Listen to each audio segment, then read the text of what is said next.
Welcome to the instructional video series on the adjustable hip square. This is segment 1 of a 6-part series that includes the theories behind the square.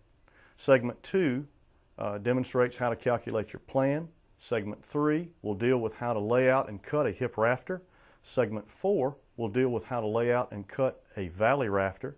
Segment 5 will deal with common rafter layout. Segment 6 will deal with assembly and how to calculate common and jack rafters. Let's get started. Frustrated, as I'm sure many of you are, in dealing with hip roofs, especially as they get more and more complicated, I was faced with the task of trying to figure out a way to deal with this on job sites on a day-to-day basis. As I discovered through painstakingly dealing with it, many carpenters cannot or choose not to handle the more complicated math of trigonometry or geometry. I tried something as simple as the Pythagorean theorem, which is a squared plus b squared equals c squared, to calculate the side of any triangle.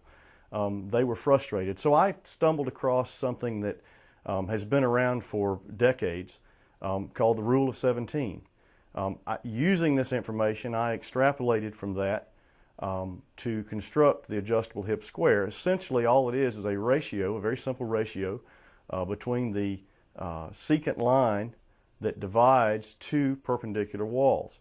As you can see in the drawing that we're going to show you, how the square lays over where these two lines intersect.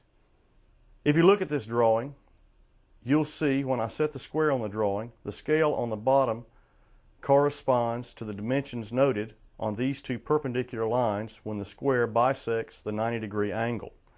The secant scale, along with the lockable adjustable arm, holds the bottom of the square in plane with the top of the walls and allows you to take the dimensions you already have on the walls to lay out hip and valley members. It really is that simple.